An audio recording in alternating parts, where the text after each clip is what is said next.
Olá, sejam todos bem-vindos a mais um episódio do CMI Podcast. Especialíssimo, hoje estamos fazendo esse podcast ao vivo, tanto aqui na casa, né, com a transmissão para todos os gabinetes e para os setores afins, como para as nossas redes sociais, YouTube e Facebook. Seja muito bem-vindo, Elias. Muito obrigado, Elisa. É um prazer estar aqui com vocês, podendo bater esse papo, trocar essa ideia. Eu fico muito agraciado com esse convite e com essa responsabilidade de fazer ao vivo, né? Ou seja, eu não posso falar nada, porque senão vai... Você é uma pessoa da comunicação, né? Muito conhecida na cidade. Além de ser um vereador, já era um influencer. Elias, esse podcast, a gente tem uma série de podcasts para apresentar quem é Elias da Fonte. Por que Elias da Fonte entrou na política, o que é que Elias da Fonte sente, pensa, o que é que ele pensa em fazer. Lembrando que é Elias Moreira Júnior, né? Elias da Fonte é o nome, já vamos começar por aí. Por que com Elias Moreira Júnior se transformou em Elias da Fonte? Eita, essa é boa. Tem todo um contexto, uma história por trás, mas que é simples e algo de menino, né? Assim como qualquer pessoa tem... Como que é o nome da Elis? É Elis mesmo? O meu nome é Elisângela, mas me conhecem por Elis. Abreviaram Elis, virou apelido de infância. E Elis da Câmara, né? Aqui no Vale do Aço é assim, Elis da Câmara. Elis da Câmara. Então, as pessoas fazem essa ligação. A Elis da Câmara é a Elisângela. Isso. O Elias Moreira Júnior, vulgo Elias da Fonte, é o Elias da Fonte, lá da Fonte do Shopping. Uma história que aconteceu na minha adolescência, eu tinha 17 anos de idade, e era uma época que o Facebook estava muito em alta e a gente começou a fazer alguns desafios, né? Então a gente postava lá no Facebook assim, se isso aqui der tanta curtida eu faço tal coisa, se isso aqui fazer isso eu uso a sua foto na capa e por aí vai. E aí num dia eu falei, se esse status e post, não lembro, der tantas curtidas, eu faço um vídeo pulando na fonte do shopping. Tinha uma fonte ali de frente à Marisa, no Shopping do Vale. Tinha, nem existe mais, na descida da escada rolante. Hoje sempre fica alguma empresa ali de livro, brinquedo, alguma coisa do tipo. E aí, menina, deu as curtidas, peguei um busão, desci lá no shopping, entrei, rodei o shopping por algumas horas antes de ter a coragem de pular. Sentei na beirada, mergulhei, saí e fui embora. E aí, na outra semana, subi o vídeo no Facebook, deu muito acesso, milhões de acessos, de views, compartilhamentos, curtidas. E aí as pessoas começaram, o da Fonte, o da Fonte, é o menino que pulou na fonte, é o menino da Fonte, da Fonte, da Fonte, da Fonte, e acabou. Nunca mais virei o Elias Moreira Júnior. Desde então, para sempre, Elias da Fonte. E foi até bom, porque eu tinha, na minha adolescência, no meu período de escola, muito apelido que eu detestava. Grandão. Né? Que antes fosse grandão. Elias, eu era magrelo, cabeçudo, careca. Então eu tinha apelido como Avatar, Curirim, Biscoito Traquinas e tantas outras que eram muito humilhantes. Tinha um menino na escola que chamava de Avatar Cabeça Chupada. Olha pra você ver, coisa horrível, eles. Então o Elias da Fonte veio para poder salvar minha vida de um monte de apelido trágico que eu tinha na minha adolescência e melhorou. E aí virou Elias da Fonte, até hoje pegou. Tem Elias, mais de 10 anos. Te tiraram dessa fonte ou não? Te chamaram a atenção? Você entrou, mergulhou e saiu sem ninguém ver? Chamaram a atenção. Eu entrei e saí sem ninguém ver, mas resolvi voltar no shopping depois. Fiquei 3 semanas sem ir lá, na terceira semana eu fui. Assim que eu pisei na porta, surgiu segurança debaixo da terra. E aí me levaram para uma sala, me humilharam em várias línguas diferentes. A mulher lá falou que eu não servia nem para ser processado, porque eu não tinha dinheiro, eu era pobre, não sei o quê, e que tinha um plano de reforma para o shopping, que a fonte seria conservada, mas por causa de mim teve que refazer o projeto de reforma. Caramba! Eu me senti muito importante. Eu fiz não ter a fonte ali mais. Eu marquei a história do shopping de Patinga. Elias, você realmente é um menino de origem muito pobre, né? Legisla muito, tem muita sensibilidade com os pobres. Eu lembro da sua campanha. Foi uma campanha que você teve, eu acho que teve voto na cidade toda, mas teve uma quantidade de votos expressivas no Planalto, naquela região ali, não é isso? Sim, Elisa, a gente teve, tanto nas duas eleições, aqui eu não levei nessa, de voto em todas as urnas da cidade, literalmente, mas as comunidades, de fato, são os locais onde eu mais tive voto, né? tirando a minha regional ali, que também tem outros vereadores eleitos, né? Então divide bastante o voto.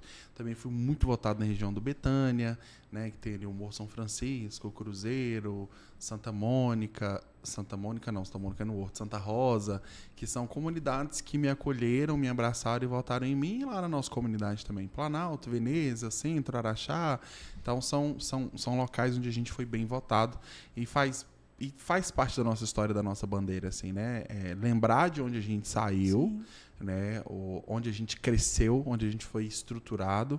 E a gente chegou em um lugar vindo desse lugar. Então a gente não pode esquecer dessa comunidade. E o que a gente pode fazer para poder estar ajudando e somando para que outras pessoas também tenham acesso ao que eu tive e consiga chegar onde eu cheguei, ou até lugares melhores do que de onde eu estou hoje. Para mim, eu fico muito feliz e tenho trabalhado muito para isso.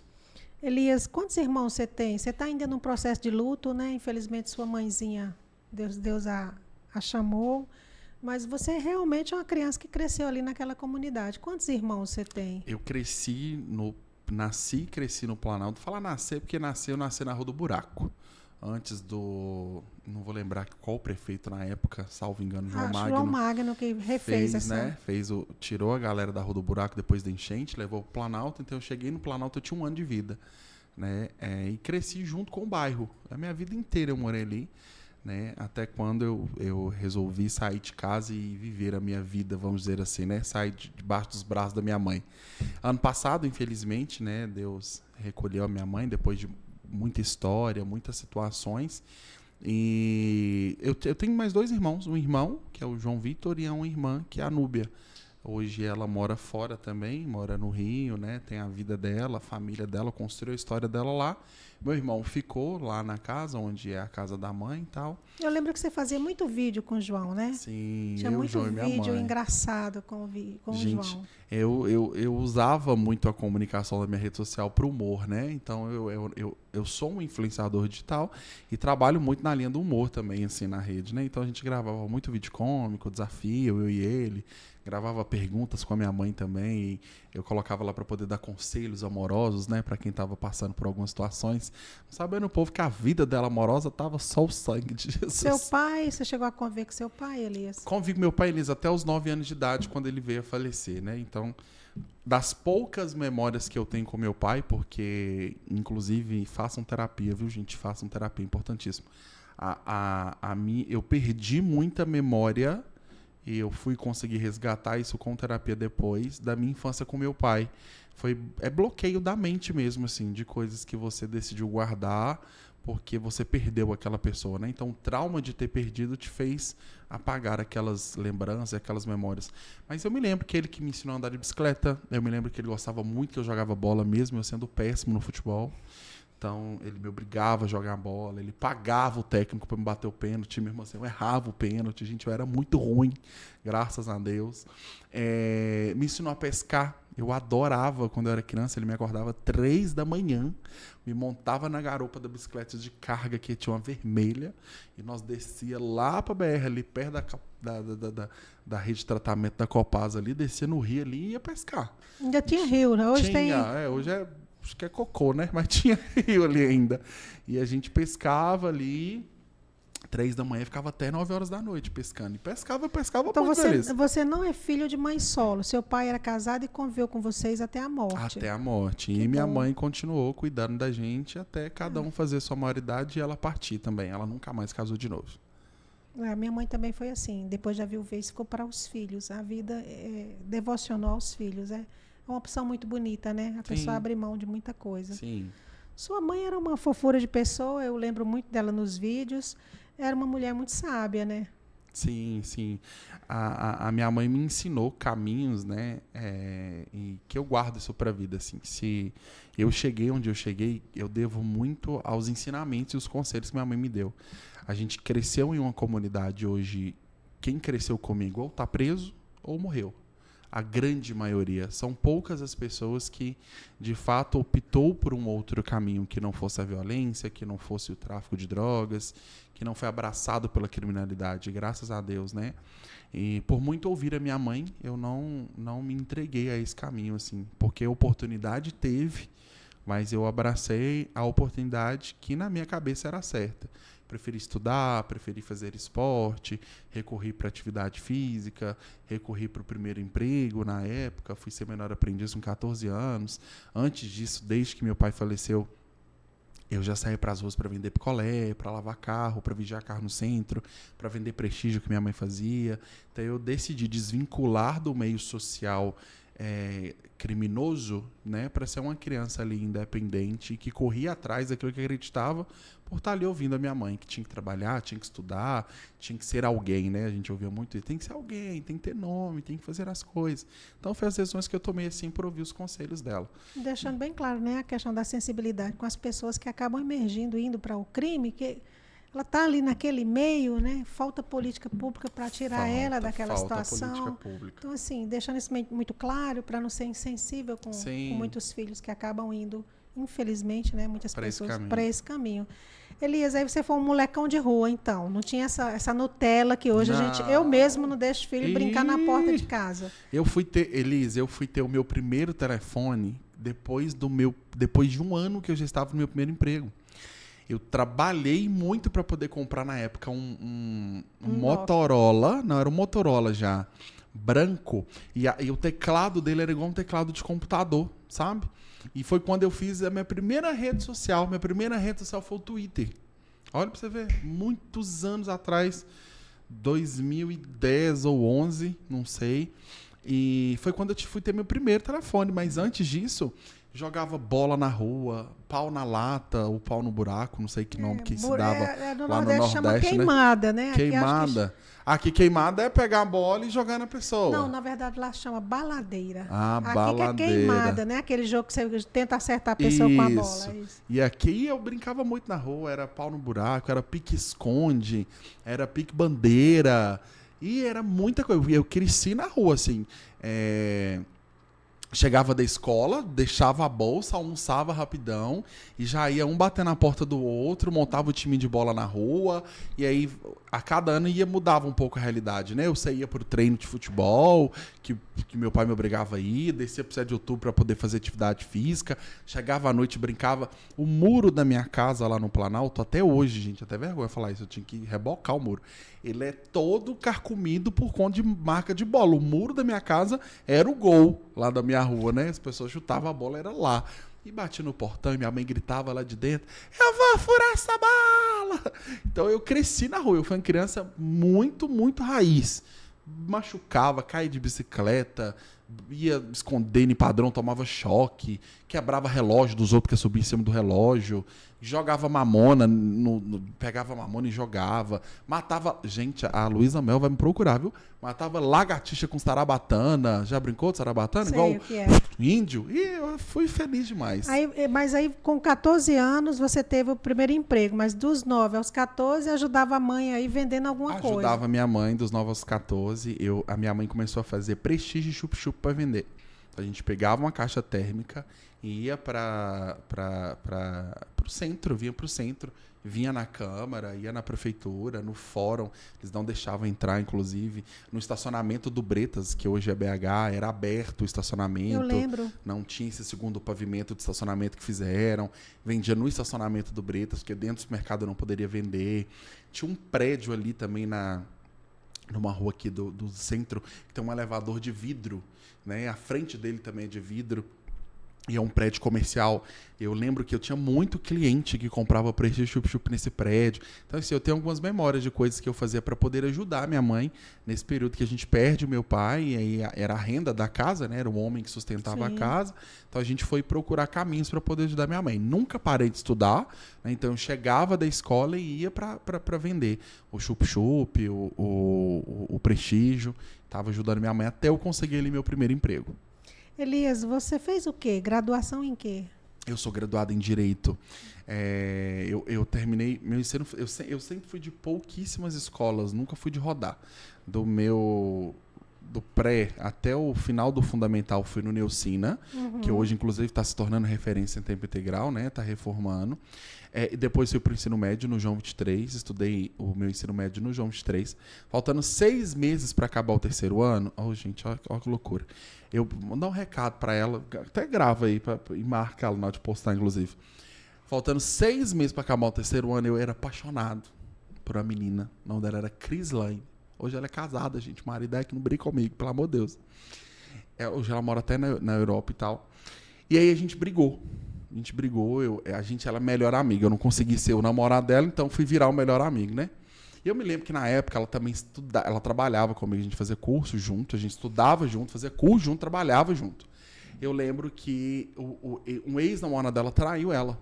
E eu quis contar, porque eu falei assim, eu vou contar que traiu, vou sair por cima. E vou pegar ela pra mim. E vou tomar ela pra mim. Eu contei, ela preferiu acreditar nele, nós brigamos feio e a gente parou de conversar. E aquilo me doía tanto. Terceiro ano de ensino médio, eu tinha 15 anos. Me doía tanto, que eu, por minha conta, só fiz minha mãe assinar os papéis assim, ela nem teve que fazer muita coisa, eu mesmo corri atrás, que eu sempre fui muito despachado, e vim pro Monoisídio. Então, os meus 6 últimos meses do ensino médio foi no Monoisídio, porque eu briguei com o amor da minha vida, né? E falei, não aguento ficar aqui mais. E a gente ficou uma vida sem se falar. A gente foi voltar a se falar depois de já maduro, muito velho, depois das coisas terem passado na vida, assim. E aí eu terminei no Monoisídio e fui. E nesse período de ensino médio, na época, o Enem era um pouco diferente de como é agora. Você poderia usar a nota dos seus últimos 5 Enems para conseguir bolsa na faculdade. Era mais ou menos assim. Então, eu fiz Enem no primeiro ano, eu fiz Enem no segundo ano, eu fiz Enem no terceiro ano. Aí eu fiz Enem um ano depois de ter terminado a escola e fiz de novo. Eu fiz 5 Enem. A minha melhor nota foi a meu Enem do primeiro ano, foi melhor do que as outras. E eu consegui a bolsa na FADIP, onde eu estudei com bolsa. Eu fui atleta. Fui aluno na FADIP, eu fiz Direito, graduei em Direito. E terminei meu curso de Direito na FADIP na pandemia. Formei na pandemia, no meio da pandemia, eu acho. Você não deixa de ter uma habilitação boa para estar aqui, né? Mexendo com leis de direito e tudo. Mas não chegou a advogar. Não, nunca advoguei, nunca fiz o AB, nunca tentei fazer o AB. Eu fiz somente simulados, né? Simulados na época de faculdade. No último ano a gente fez um simuladão também. Mas como eu já estava inserido no contexto político, no meu final de faculdade, eu já trabalhava aqui na Câmara como assessor parlamentar. Vou relembrar, né? Que eu estou aqui há muitos anos. Você lembra de mim desse período. Então eu não quis, eu falei, eu acho que tá confortável, né? A gente está ali naquela zona de conforto. Então, desde que eu entrei nesse contexto político, que foi em 2016... né, eu não saí mais, então eu nem tentei. Mas tenho muita vontade. Eu tenho falado que esse ano não deu. Ainda dá, mas eu acho que não dá. Mas antes de terminar o mandato, eu vou fazer o AB. Eu quero pegar para estudar, fazer um cursinho, fazer o AB e quero fazer uma pós também, em Direito Público. Legal. Elias, quando você veio trabalhar aqui, você veio com a então pastora Márcia Perosini, você fazia parte do corpo da Quadrangular, vamos dizer assim.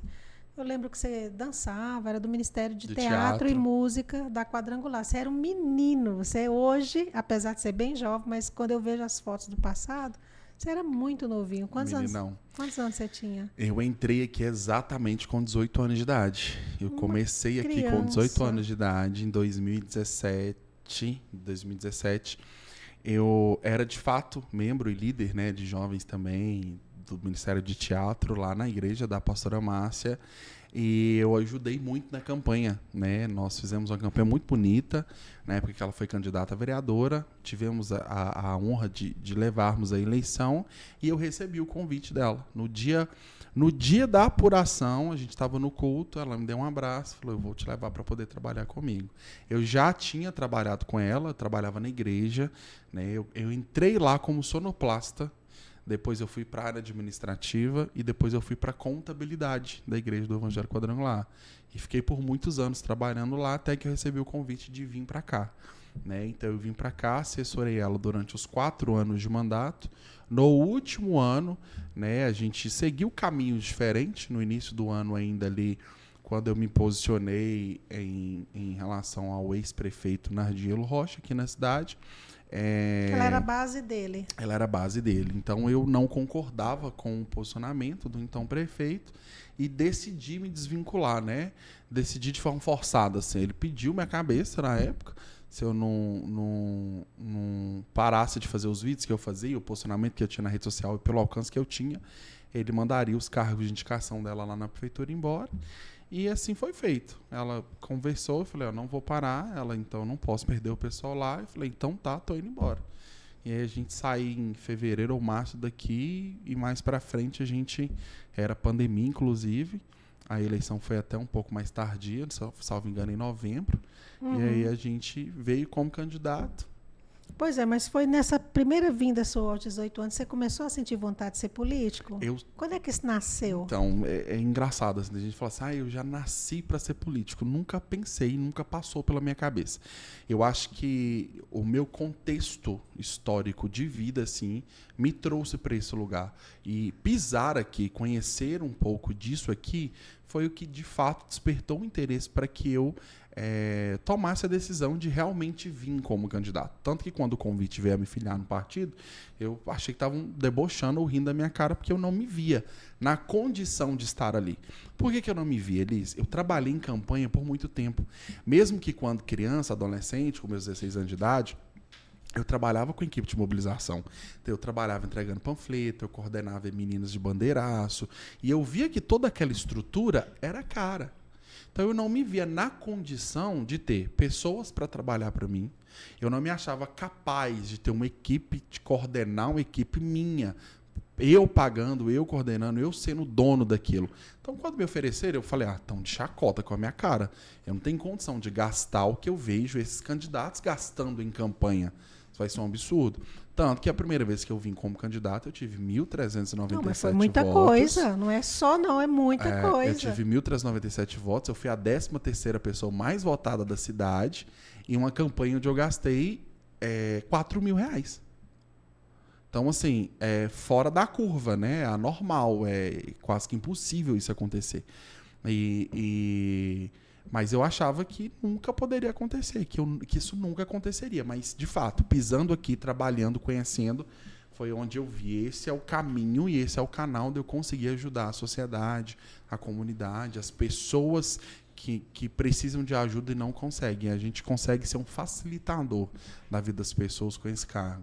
Então, eu falei, acho que dá para mim. Vamos testar essa brincadeira. E acabou que deu certo. Apesar de você não ter entrado, né, na primeira vez que concorreu para vereador, foi uma das campanhas mais bonitas que eu me lembro. Tinha uma mobilização, eu vi os vídeos, as fotos, tanto jovens juntos, as pessoas acreditavam em você. Foi um voto, eu sinto, né? Foi um voto muito por amor, por ideologia. Foi. Nessa segunda foi assim também. Eu era muito jovem, né, Elisa? Eu tinha 23 para 24 anos de idade. Eu era um menino, assim. E eu vendo aquela campanha desenvolvendo pela cidade, chegando na casa de pessoas de mais idade, mulheres ou homens mais maduros, casados, pais de família, né, que geralmente ajuda a definir aquele voto dentro da família, né, que fala com a esposa. É nesse menino que nós vamos acreditar. Eu rupiava, eu me sentia honrado de poder representar pessoas que têm muito mais experiência de vida do que eu. Para mim era motivo de honra e foi também nessa última campanha. Né? Eu tô com 29 agora, na época da campanha eu estava com 27, estava com 28, né? Ainda jovem, por mais que eu vou fazer 30 ali, cheguei nos 30 ali. Esse ano faz 30. Eu vou chegar nos 50, A crise dos 30, misericórdia. Mas eu me sinto muito honrado de conseguir ser um representante de fato, de pessoas que talvez têm mais conhecimento, mais vivência, mais experiência de vida do que eu. A sua segunda campanha foi tão bonita quanto a primeira? Foi uma campanha de adesão ou você gastou muito dinheiro? Não, em nenhuma das minhas campanhas eu gastei muito dinheiro. Na primeira eu gastei 4 mil, nessa segunda, né? Inclusive essa prestação de conta, gente, que se quiser a gente tira número de bato-subaco da gente, ela é pública, tá lá no site, todo prestado direitinho. Eu gastei cerca de acho que 30, 35 mil reais. Deu uma enxertada um pouco maior, mas o que me deixa muito feliz assim, é que as pessoas que a gente conquistou na primeira vez que a gente veio continuou acreditando no projeto, sabe? Os 4 anos não desanimou a grande maioria, não. Algumas pessoas, é claro, né, que pularam do barco, muita gente foi embora do país nessa transição de tempo. Muita gente, eu perdi muito menino novo, né, que foi embora para os Estados Unidos, que poderia nos ajudar um pouco melhor, mas foram embora, muita gente mesmo. Mas a gente conseguiu ainda subir um pouquinho os nossos votos e conseguir uma cadeira aqui no Legislativo, graças a Deus. Que bom. Elias, sua saída da Igreja do Evangelho Quadrangular, como é que foi? Saiu por causa que você resolveu realmente ter um caminho diferente da pastora ou você teve mais problemas? Não, teve uma série de conflitos, né, que o tempo foi ajudando a resolver, assim. Além da questão do trabalho que foi público e notório, né, esse é o posicionamento. Eu sair da equipe de trabalho da pastora Márcia por um pedido do Nardielo, na época que era ex-prefeito da cidade. Fora o contexto de trabalho, tinha o contexto de liderança, o contexto espiritual ali, como membro da igreja, como líder na igreja, né? As coisas foram tomando um caminho que começou a ter desagrado entre as autoridades, que era a pastora e o pastor, e o meu posicionamento começou a incomodar, né, as lideranças ali na Igreja do Evangelho Quadrangular. Eu resolvi, inclusive, na época, eu fui pro estúdio fazer uma tatuagem e saí de lá com 5, né? E aí tinha todo um critério, uma decisão congrega religiosa. Lá não tem tatuagem. Não tem, né? Ela não é muito a favor. Não sei se hoje mudou, tá? Mas na minha época não era muito a favor e tal. E eu liderava um grande grupo de jovens, assim. A gente tinha um culto de jovens lá. E não era só minha essa liderança, né? Era uma liderança compartilhada entre eu, a Mariana, o Nixon, o Matheus, a Glenda e outros líderes que tinham de jovens, que a gente carregava muito bem isso, era muito bem estruturado. O culto de quinta-feira à noite dava 300 jovens, quase 400 jovens, então a gente tinha um movimento muito bonito, muito bacana. Então, assim, essa minha postura talvez a fez acreditar que eu influenciaria uma grande equipe a ir para um caminho que não era o caminho que eles acreditavam como correto, né? Então começou a haver essas desvinculações, começou a ter divisões dentro da igreja de pessoas que ficavam do meu lado e que ficavam do lado deles, daquilo que eles acreditavam, daqueles que eu acreditava. Então eu decidi por sair porque já estava sendo conflituoso dentro de um espaço que não era meu. Sim. A igreja não era minha, eu não era o pastor, de certa forma eu estava em rebeldia ali, né? Eu era a pessoa que não queria andar de acordo com aquele sistema, que já existia, então quem estava errado era eu. Então eu decidi sair para um lugar que eu achava que me caberia e que me aceitaria da forma como eu estava conduzindo a minha vida ali. Aí eu fui para a igreja lá, né, no Apóstolo Valdir, fui muito bem recebido, muito bem abraçado e estou lá até hoje. Hoje, contextualizando aí para quem está nos ouvindo, hoje a pastora Márcia saiu, seu esposo, que é um homem muito educado, muito decente, é o atual vereador. Pastor Fernando Castro. Sua relação com ele é boa? Super tranquila, ele foi o meu líder, né, como esposo dela na época dessa... Que agora é um por um, saída, né? Os dois têm mandato, sim, então os dois são importantes para o município, para o né? município. É importante. A gente tem uma relação muito tranquila, muito saudável. A gente participa das reuniões de comissões, está sempre trombando aqui, né? Das reuniões ordinárias também. É muito tranquilo a nossa convivência, é bem respeitosa, né? Não vou dizer que nós somos amigos, de estar um com o outro o tempo todo, não, mas no ambiente de trabalho é tudo muito respeitoso por ambas as partes. Elias, eu fico assim admirada que esse rapaz que teve esse ato aí é um rapaz de direita. Vou tocar no assunto porque você fala muito nas suas redes sociais, você combate o atual presidente, o Partido dos Trabalhadores. De onde é que nasceu esse rapaz aqui? Foi radical para fazer essas tatuagens, mas com um pensamento assim conservador. Então, Elis, eu acredito muito. Eu sou contra, na verdade, o extremismo, tá? Sim. Você não vai me ver defendendo a extrema-direita, como você não vai me ver defendendo a extrema-esquerda. Para algumas pessoas, eu, inclusive, estou ali num centro. Mas eu não estou no centro porque quase nada da esquerda me agrada. Para não dizer nada, mas quase nada da esquerda me agrada, me deixa por satisfeito. E eu acho que foge um pouco assim da questão conservadora. Não é sobre o conservadorismo, não é sobre alguns princípios doutrinários de virtudes, não é isso. Eu falo de política mesmo. Para mim, o sistema político que a esquerda impregnou no país em tantos anos não compactua com o lema inicial que era do nascimento do PT. aquela essência do Lula metalúrgico, naquela época em que ele era presidente sindical, defendia os operários, não existe mais. Ela se perdeu depois do primeiro mandato dele. Isso é contexto histórico, assim. Então, não é porque o Lula talvez não é crente. Não tem nada a ver com essa questão religiosa. Não tem nada a ver com cunho religioso, não tem nada a ver com questões de sexualidade, não tem nada a ver com essas bandeiras. É a política mesmo, é a economia do nosso país, é o sistema tributário do nosso país, é a dinâmica trabalhista do nosso país. Tudo isso que em todos esses anos foi mal administrado pelo PT, que me faz ter aversão por esse partido, politicamente falando. Eu sempre disse isso nos meus discursos e na minha vida, assim. Pouco importa para mim, porque essa parada do conservadorismo é uma verdadeira hipocrisia. Você não me vê indo para seminários ou palestras ou lugares onde está, por exemplo, o Bolsonaro, que hoje é uma referência da direita. Sim. Acredito que ele seja o candidato ideal aí para a próxima eleição para combater o Lula, mas não tem como você falar que é um cara conservador se ele casou com a secretária, que era casada e teve 5 casamentos. É mentira, não é um cara conservador que defende a família. Não, a família é super importante, está super certo ter um posicionamento, mas é leal para falar de família quem teve um casamento só, que nunca traiu a esposa, que teve os filhos tudo com a mesma esposa e só trocou quando ficou viúvo. Aí sim é um cara que pode falar de família, na minha concepção, se for para seguir o que foi ideal. Então não é por isso, sabe? Não é por esse princípio. Mas um alinhamento mesmo com a questão política. Política. Não é o subjacente, homossexualidade, não tem nada a ver. Religião. É a questão política, econômica Gênero. mesmo. Nada a ver. É a questão política, econômica, trabalhista, social do PT, que para mim não combina com o que eles pregam. Eles falam, mas não vivem. E isso me incomoda muito. E na direita a gente viu isso funcionando diferente. A gente viu que na gestão do Bolsonaro, nos 4 anos em que ele teve o privilégio de ser o presidente, a economia fluiu, o seu dinheiro sobrava na sua conta, você conseguia fazer uma compra mais barata, era tudo melhor. Assim, a política foi muito melhor desenvolvida. A gente via coisa acontecendo no país e que deu uma esperança, né, de expectativa de continuidade. E, de fato, o que fez ele perder a eleição foi aquilo que não é política. É aquilo que é o adjacente. É falar errado, é falar besteira, ter pouca paciência, comunicar o que não deveria comunicar. Isso fez ele perder a eleição, mas a política dele era essencial. E para mim é o que deveria importar.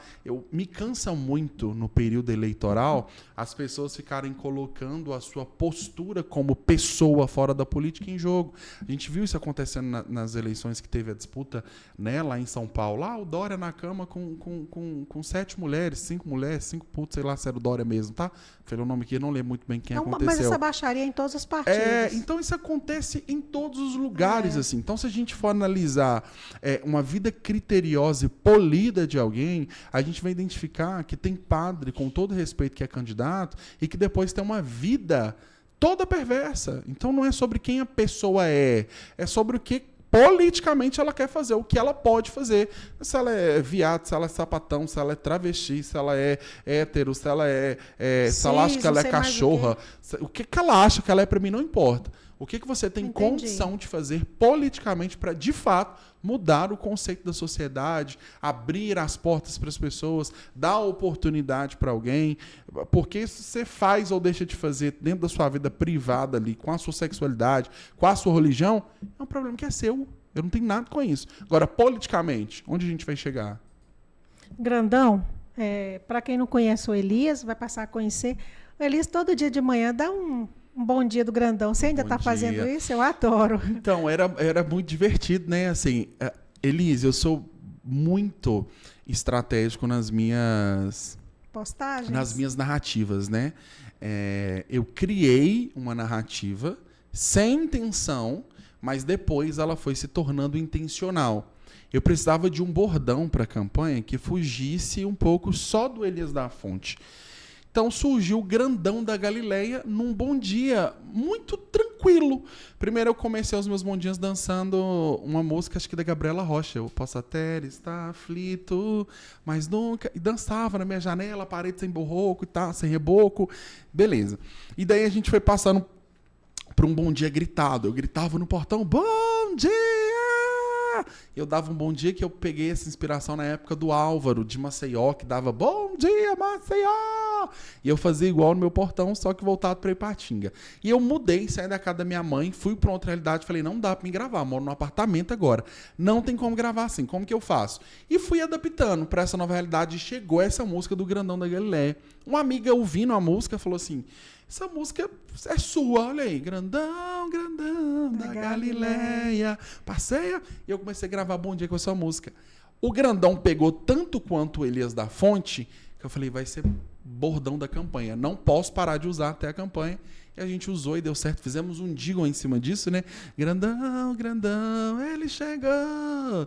Elias da Fonte pra vereador. Então foi bem interessante. E aí eu moro num apartamento que não dá pra mim gravar o Bom Dia do jeito que eu quero, porque eu pulo, né, como é que você pula? Mora a gente embaixo, 6 horas, eu acordo todo dia 5h30 da manhã, né, naturalmente, sem esforço, sem despertador. Então agora eu tenho que criar uma nova roupagem pro meu Bom Dia, porque a galera realmente sente falta. Cenas dos próximos capítulos. Elias também é Elias influente. Como é que é esse trabalho de influência, Elias? Eu fico assim, às vezes eu olho seus stories, né, nas redes sociais, você fazendo propaganda de material de construção. Gente, como é que esse rapaz vende material de construção? Fica admirada. É engraçado, assim. Ele não é construtor, ele não é engenheiro. A gente tem uma rotina ali na nossa rede social e das lojas que são as nossas parceiras, né? Eu fechei o meu Instagram para novas empresas que não fossem fechar comigo de forma fixa ou mensal. Então eu não faço mais divulgações avulsas. Tipo, você quer que eu fale da sua empresa hoje e a gente nunca mais vai se ver. Não faço. Eu faço para empresas que vão andar comigo por muito tempo. Então as que já vinham comigo por muito tempo, eu não conseguia abrir mão delas e elas pediram, ó, a gente está fazendo você ganhar a eleição, a gente vai ajudar você a ganhar a eleição, mas não abre mão da gente não. Então eu continuei com a loja da fábrica, eu falo de colchão, continuei com a Smartcell, que é a minha parceira, eu falo de acessórios para celular, manutenção de iPhone. Eu continuei com a Crush, que é uma loja que a gente fala de prata e que eu uso os materiais. Você gosta dessa parte? Gosto. A minha vida como influenciador, ela anda muito bem com a minha vida como digital influencer, como vereador, porque elas se comunicam, né? Uma dá verdade pro outro, assim. E eu ouvi no início algumas pessoas criticando e dizendo, né? Tá lá na rede social, tá na Câmara, mas tá divulgando as coisas. Como é que é isso? E aí as pessoas precisam começar a enxergar o trabalho do influenciador digital como um trabalho. Tem gente que de fato vive hoje só disso. Só com a renda da internet e com o que a internet proporciona. Você também vivia? Eu vivi por muito tempo só disso. O período em que eu não estive trabalhando na área política, tive que me ausentar, o que pagava as minhas contas, o meu aluguel, a minha água, a minha luz, a minha luz era o dinheiro que vinha da internet. Então, assim como nós temos aqui vereadores que são... tem outros cargos, por exemplo, são policiais, né? Professores. A gente tem aqui pessoas da área da saúde que dividem o pleito. Então, aqui, como vereador, exerce sua função, vem e vota tudo direitinho, mas está fazendo o que eles também fazem, que é o concurso que eles passaram, que é a profissão que eles têm. A diferença é que a vida deles talvez não seja tão exposta quanto a minha. Eles não publicam tudo que faz. O Léo Enfermeiro não está lá no posto de saúde do Vila Militar filmando que está achando a veia de alguém hoje ou medicando alguém. O Marcelo Examinador, quando não tem uma operação, não está lá postando que está prendendo bandido, está lá fazendo as coisas que tem que fazer. Embora eu acho que é super legal. Mostrar mas é porque não faz parte de quem vida. Eles são. Eles não são assim, né? Sim. Eles não se construíram assim. Eu desde novo mostro tudo que eu faço na rede social. Então eu continuo como eles tendo 2 empregos, que não é proibido, legalmente, sim, inclusive é permitido.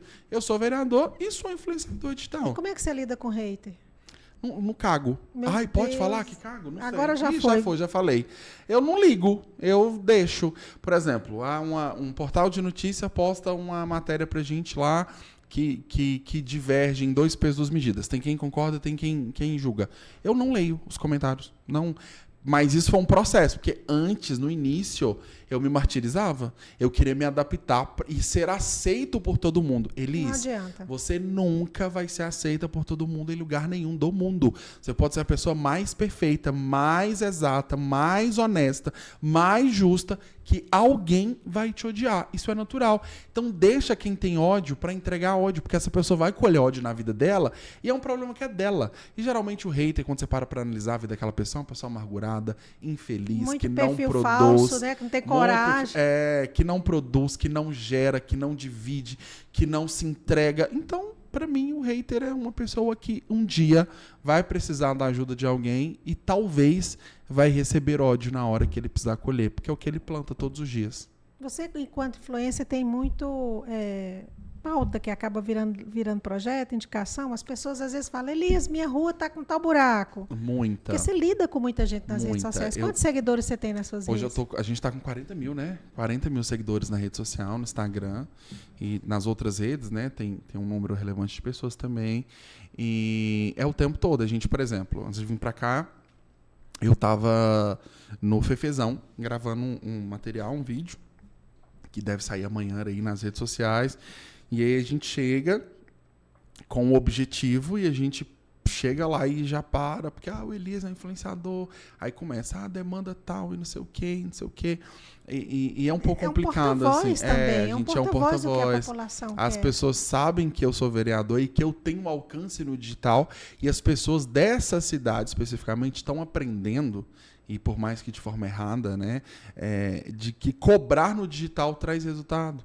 Então, quem não tem coragem de ir para sua rede fazer um vídeo criticando um prefeito, criticando um vereador, mostrando aquele buraco na rua, um poste sem luz, porque, de fato, hoje, gente, se você mostra que sua rua tem um buraco, provavelmente, se você postar e marcar esse vídeo viralizar, amanhã esse buraco não está lá mais, esse problema vai ser resolvido. E, infelizmente, as coisas não deveriam ser resolvidas assim. Então, onde a gente chega, a gente é parado, por quê? A gente é vereador e tem visibilidade. Tem talvez algum vereador que vai para algum lugar que as pessoas nem sabem que ele é vereador, porque ele não está tão exposto, ele consegue viver o dia dele, a rotina dele tranquilo ali, não vai ser perturbado. Eu não. Onde eu chego, as pessoas param, conversam, comunicam, pedem, entrega. Até na igreja. Eu tô indo no culto, eu tô assim, não, hoje aqui tem paz, vou no culto, vou cultuar.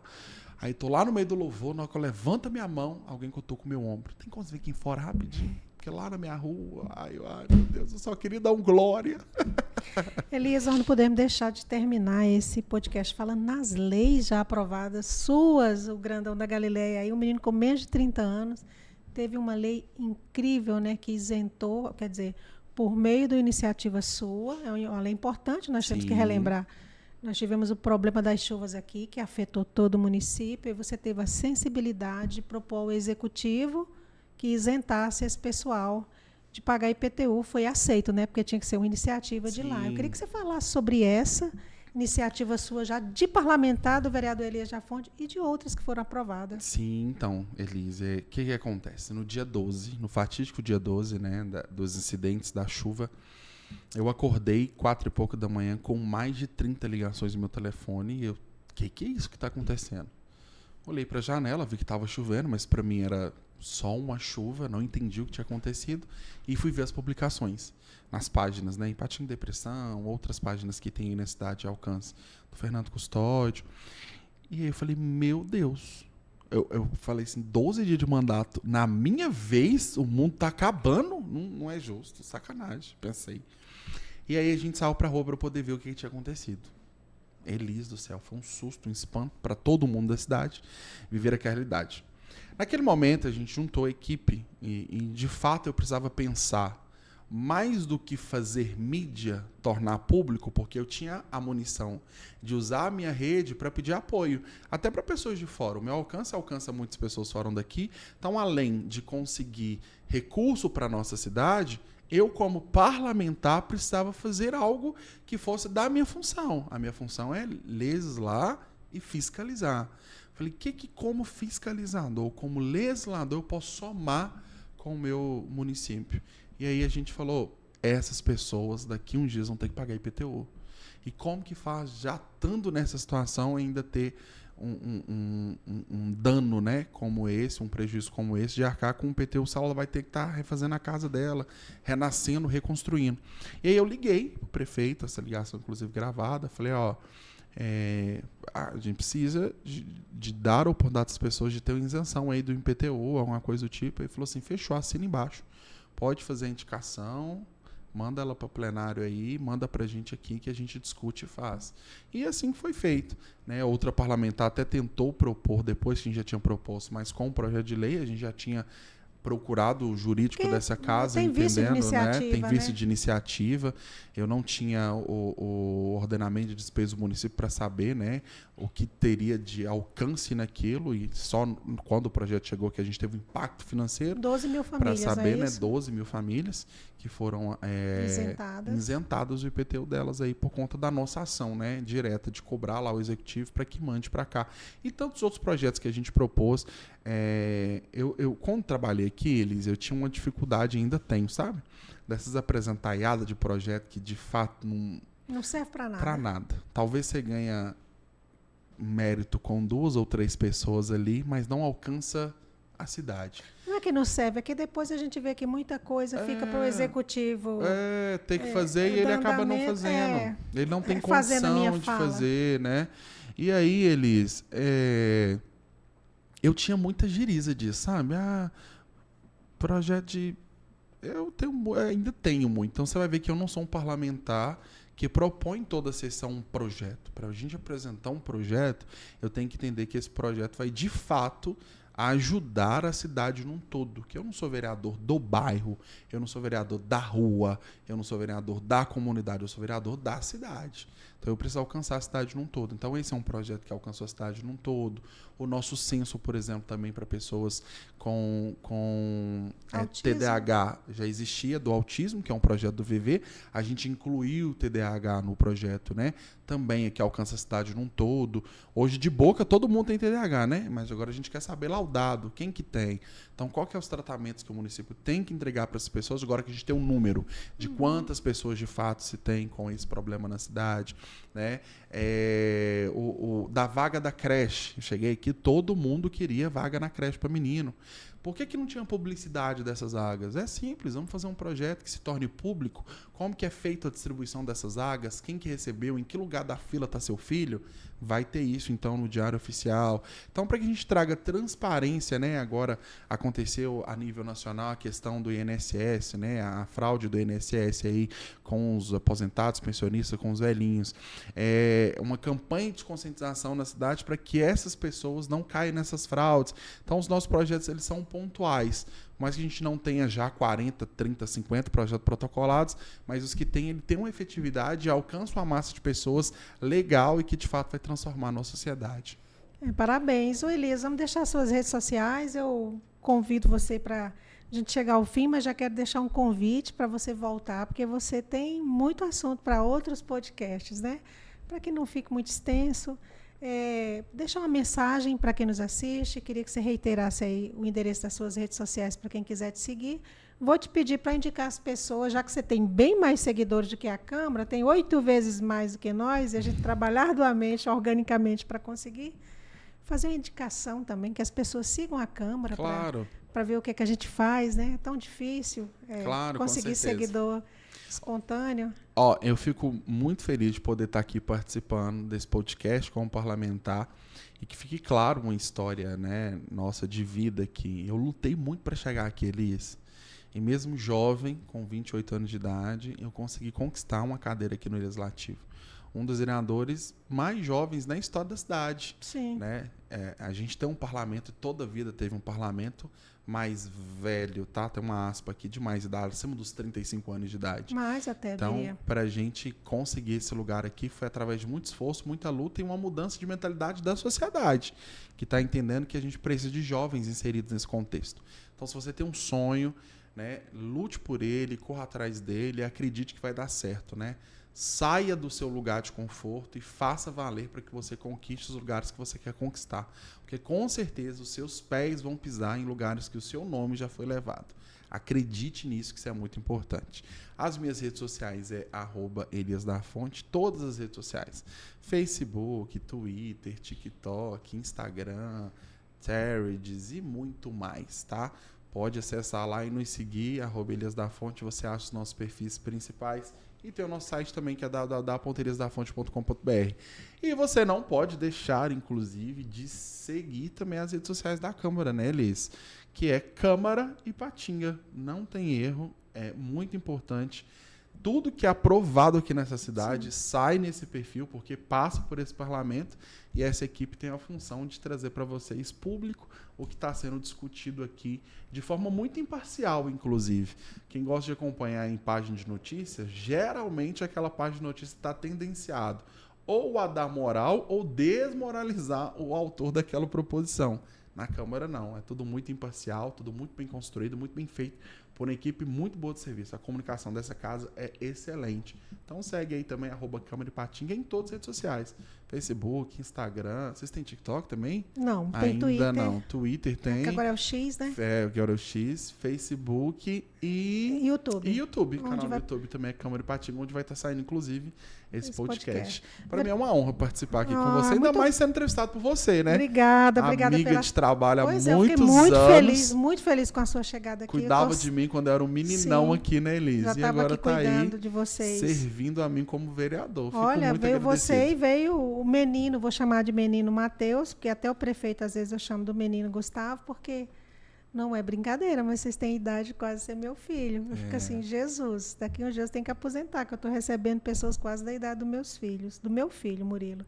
Vereador, você tem também um WhatsApp online aí, gabinete online. Sim. Quem quiser indicar, sugerir, O meu propor. número pessoal se transformou em número de trabalho, né, gente? É tanta demanda que chega tudo por lá. E a gente tem uma equipe pronta para poder atender a sua necessidade. Pode mandar vídeo, pode mandar áudio, pode mandar podcast, pode mandar texto, que a gente está pronto lá para te atender. É claro, né, Elise? Não dá para fazer tudo, Sim. porque nem tudo depende da gente. Mas sem uma resposta, até o nosso não é gourmetizado, né? Até o nosso não é gourmetizado. Então pode chamar lá, é 319-8527-7442. Estou pronto para te atender e para poder te ajudar a resolver seu problema. Elias, parabéns, né, por ter ganho a eleição. Você é um querido para mim, para toda essa assessoria. Gosto muito da sua equipe. Acho seu gabinete, você foi jeitoso em montar um gabinete, porque com os anos eu fui apurando a sensibilidade. O que eu posso falar é que o gabinete é a cara do vereador. Sim. Ele acaba sendo a cara do vereador, sabe? Então, gosto muito das pessoas de lá. Espero, desejo que você faça um excelente mandato. Quero que você continue contando com a assessoria de comunicação. E volte mais vezes, a casa é sua. Muito obrigada e Deus te abençoe, viu, menino? Muito obrigado pelo convite. Um abraço a todos que nos ouviram com muita paciência. E depois pode fazer os cortes, soltar na rede social. É isso aí. Terminamos agora mais uma edição do CMI Podcast. Continue ligado com a gente. Um abraço grande e até a próxima. Tchau, tchau. Fui!